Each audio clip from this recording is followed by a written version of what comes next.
नमस्कार मित्रांनो, लग्नाची बेडी या आजच्या भागामध्ये सिंधू जिवंत आहे हे सत्य जेव्हा समजते तेव्हा काकूच्या डोळ्यात पाणी येत काकू म्हणत असते की सिंधूचं नाव परत या घरामध्ये घेतले जाणार नाही, कारण सिंधूने आपल्याला जो काही त्रास दिला ना त्यामुळे सिंधूच्या जीवनामध्ये आपल्याला कोणतीही अशी किंमत नाही, त्यामुळे सिंधू आपल्याला कायमची मेलेलीच राहील।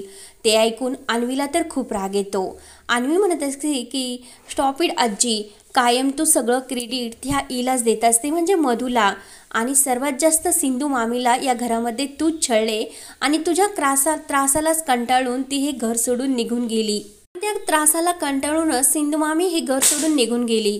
काकू म्हणते की गप्प बस, तुला याबद्दल काही माहिती नाही त्यामुळे तू या विषयावर बोलू नको। अन्वी मात्र ऐकायला तयारच नसते।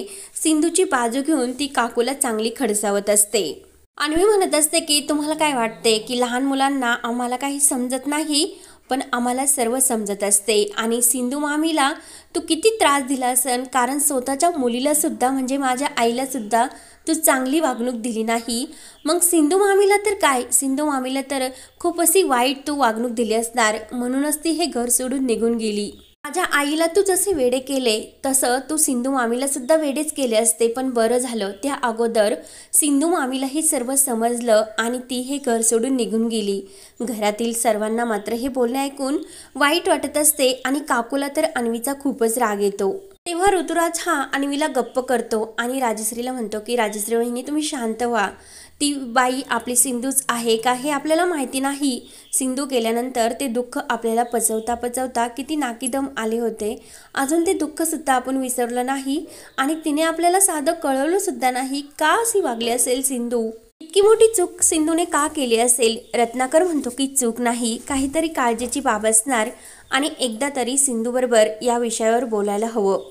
ती जिवंत आहे हे आपल्यापासून तिने का लपवले हे तिला एकदा विचारायला हवं। तर लगेच राजश्री उठते आणि त्याची काही गरज नाही, कारण ती जिवंत आहे हे तिने आपल्याला कळवले का, तिने आपला विचार केला का, त्यामुळे सिंधूला काही एक विचारायचे नाही असे राजश्री स्पष्टपणे उत्तर देते, कारण तिला सिंधूचा रागच आलेला असतो। कारण राघवला खूप त्रास झाला होता, कारण राजश्री म्हणते की आपलं जाऊन द्यावं, राघवचं आणि तिचं कोणत्या जन्माचं वैर होतं म्हणून तिने राघवला इतका त्रास दिला। राघवची काय अवस्था झाली होती ही आपल्या डोळ्यांनी आपण बघितले आणि सिंधू तर तिकडे जिवंत आहे, तिने का सांगितले नसेल? तर काकू म्हणते की हो, सिंधूमुळे आपला वारस म्हणजे अंकुर आपल्या घरापासून कायमचा गेला, तर त्यामुळे मला तर असे वाटत होते की त्या अंकुर ऐवजी ती सिंधूच त्या अपघातात मेली असती तर खूप चांगले झाले असते। रत्नाकर म्हणत असतो की वहिनी बाद झाले, असे कुणाबद्दल वाईट कधीच बोलू नये।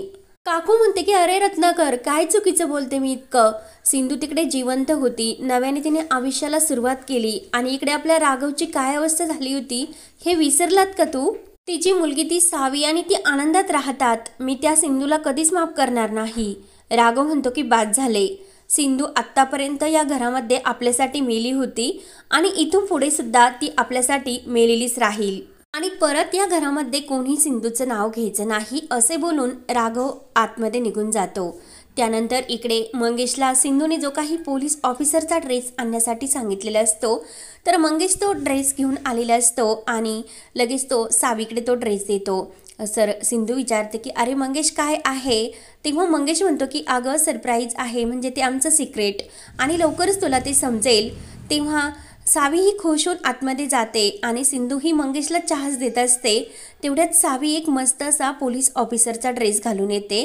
तर सावीला त्या ड्रेसमध्ये बघून सिंधू म्हणत असते की अगं सावी हे काय आहे? तेव्हा सावी म्हणत असते की इन्स्पेक्टर सावी सावंत, आणि ती लेफ्ट राईट करत असते आणि मनात म्हणत असते की आता मला त्या ड्रेसमध्ये जायला काही प्रॉब्लेम येणार नाही आणि मला कोणाची भीतीसुद्धा वाटणार नाही आणि मी लगेच जाणार। तर सिंधू आणि मंगेश विचार करत असतात की सावीला नेमकं कुठे जायचे। सिंधू विचारते की काय गे सावी, कुठला रस्ता आणि कुठला प्रॉब्लेम येणार नाही, काय बोलतेस तू हे सर्व? सावी म्हणत असते की अगाई, मी मनात म्हणते की मी बोलून गेले, पण आता आईला काय उत्तर देऊ, म्हणून ती म्हणते की आमच्या शाळेमध्ये हे ड्रेस कॉम्पिटिशन आहे, त्यामुळे कुठला ड्रेस मी घालून जाऊ आणि हा ड्रेस मी घालून जाईल म्हणजे कोणाची मला भीती वाटणार नाही असे ती मुद्दाम सिंधूला बोलते। सिंधूला मात्र सावीवर संशय येतो। सिंधू विचारते की सावी, तू माझ्यापासून काही लपवत तर नाही ना? सावी म्हणते की नाही ग, मी उद्याची तयारी करते. तर लगेच सिंधू मनात विचार करत असते की सावी नक्की काहीतरी ही घोळ घालून ठेवणार, नक्की काहीतरी करणार, त्यामुळे देवबाप्पा तू तिला चांगली बुद्धी दे. तर लगेच सावी ही तिच्यातच मग्न असते. त्यानंतर इकडे ऋतुजा त्या सर्वजणी चहा घेत असतात. तर ऋतुजा म्हणत असते की आपला जर विनायक तिकडे गेला नसता तर ती सिंधू आपल्या आयुष्यात आली नसती. तिने इतक्या दिवस आपल्यापासून जिवंत आहे हे सत्य का लपून ठेवले असेल. तर लगेच राजश्री म्हणत असते की अगं, हे सर्व नियतीचे खेळ असतात. सिंधू जर आपल्या आयुष्यात यायची असती तर ती कोणत्या ना कोणत्या पद्धतीने आलीच असती. तेव्हा काकू म्हणते की राजश्री, तुला एकदा सांगितलेलं समजत नाही का गं? सिंधू आपल्या आयुष्यात परत येणार नाही आणि तिचे नावसुद्धा या घरात घ्यायचे नाही. तुला समजत नाही का? राघवच्या आयुष्यात आणि मनामध्ये अजून सुद्धा सिंधूच आहे आणि त्याने जरी राणीशी लग्न केले असले ते फक्त विनूसाठी आणि आपल्यासाठी, त्याच्या मनात मात्र सिंधूच आहे. आणि राघवने आता मधुशी लग्न केले आणि सिंधू काही झाले तरी जर राघवजवळ जर येत राहिली तर ती नक्की राघवजवळ येण्यासाठी तिला वेळ लागणार नाही. त्यामुळे सिंधू इतक्या दिवस आपल्यापासून लांब राहिली तर ती लांब राहिली तेच आपल्यासाठी चांगले राहील. आणि राघव आणि मधूच्या आयुष्यामध्ये दुसरे कोणी नको, म्हणजे आपल्या घरामध्ये आणखीन हे परत तो तमाशा नको.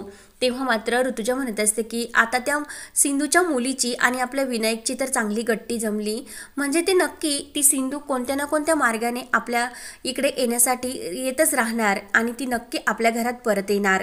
काकू म्हणते की मी राघवला तर समजावेल. तर ऋतुजा म्हणते की विनायकचं काय? तेव्हा काकू म्हणते की मी विनायकला म्हणजे विनायकच्या मोबाईलमधून सिंधूचा नंबरच डिलीट करून टाकते, मग तो आपाप, मी विनायकच्या भल्यासाठीच हे सर्व करते, मग मला ते करावेच लागेल. त्यानंतर इकडे सिंधू ही मंगेशला म्हणत असते की तू का तिला तो ड्रेस आणून दिला? मंगेश म्हणतो की अगं, तुमच्या ह्या दोघांच्या दुःखाचा सावीला किती दुःख होत असेल, किती त्रास होत असेल आणि आपण ज्या माणसावर प्रेम करतो ते प्रेम जेव्हा आपल्याला मिळत नाही तेव्हा आपल्याला किती त्रास होत असेल हे आपल्याला चांगले माहिती आहे. सिंधू म्हणत असते की मंगेश, तुला नेमकं काय म्हणायचे?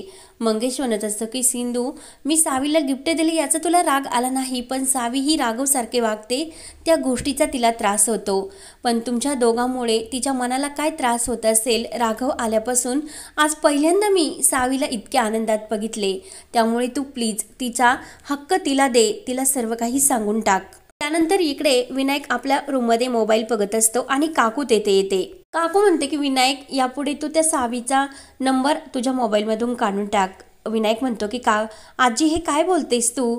तेव्हा काकू म्हणते की या घरातील मी मोठी सदस्य आहेत आणि तुझी आजी, त्यामुळे या सोरात तू माझ्याशी नको बोलू. तर विनायक म्हणतो की मी जर सावीशी नाही बोललो, ती माझी बेस्ट फ्रेंड आहे, तिला किती वाईट वाटेल. तर काकू म्हणते तू का विचार करतोस तिचा? काकू म्हणत असते की यापुढे डॉक्टर काकू आणि सावी हिच्याशी नाही बोलायचे. तर लगेच विनायक म्हणत असतो की नाही, मी ही गोष्ट तुझी ऐकणार नाही. काकूने विनायकचा फोन घेतलेला असतो तेव्हा विनायक तिच्या हातातून तो फोन हिसकावून घेतो. काकू म्हणते की अरे फोन दे इकडे. विनायक म्हणतो की नाही देणार. काकू विनायकच्या हातातून मोबाईल घेते आणि खाली येते. राणीला आवाज येत असते. सर्वजण बाहेर येतात. काकू काय झाले असे विचारतात. तर काकू ही राणीलाच आवाज देत असते.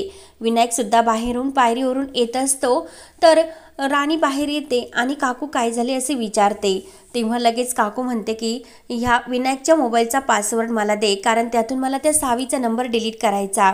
तर विनायक म्हणत असतो की मम्मा, तू प्लीज तिला माझा पासवर्ड देऊ नको, ती सावीचा नंबर डिलीट करेल. तर मधू म्हणत असते की विनायक तू तेथेच थांब, तू पडशील खालीमध्ये. तर लगेच काकू म्हणत असते की तो नाही पडणार, तो तेथेच उभा राहील. मधू मात्र त्याला धरायला जायला लागते. काकू काही ऐकायला तयार नसते आणि काकू ही मोबाईलचा पासवर्डच मागत असते. तेवढ्यात सावी सुद्धा इकडे यायला निघलेली असते आणि ती विचार करते की विनूच्या घरी जाते, मग त्याला फोन करून हे सांगायला हवं ना, म्हणून ती विनायकच्या मोबाईलवर फोन लावते. तर काकू म्हणते की हे बघ, त्या सावीचाच फोन आला आणि ती मधूला पासवर्ड मागतच असते. विनायक म्हणतो की आजी, मला एकदा तरी सावीशी बोलून दे, मी सर्व काही तुझं ऐकेल ग. काकू मात्र ऐकायला तयार नसते. मधू सुद्धा खूप विनवणी करत असते पण काकू काही ऐकतच नसते. तेव्हा मात्र विनायक हा पायरीवरून खाली यायला लागतो आणि त्याचा पाय घसरतो आणि अचानक तो खाली पडतो। तेव्हा मात्र राघव तेथेच आलेला असतो आणि राघव हे सर्व बघतो, त्याला खूप राग आलेला असतो आणि विनायकचा तो त्रास त्याला पगवत नसतो, तर सर्वांना मोठा धक्का बसतो कारण विनायक पडलेला असतो।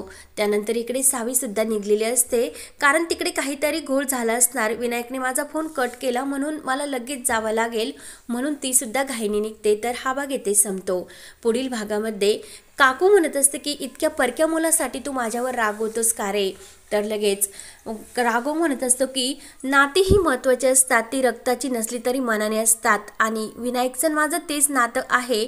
मी विनायकचा बाप आहे आणि तो माझा मुलगा, त्यामुळे इथून पुढे विनायकला परका हा शब्द वापरायचा नाही म्हणून राघव काकूवर भयंकर चिडलेला असतो। आणि इकडे सिंधू सावी तिला सापडत नाही म्हणून ती मंगेशला फोन लावते आणि सावी कुठे गेली असेल त्या टेन्शनमध्ये ती मंगेशला विचारत असते, परंतु मंगेश म्हणतो की टेन्शन घेऊ नको सिंधू, मी लगेच येतो।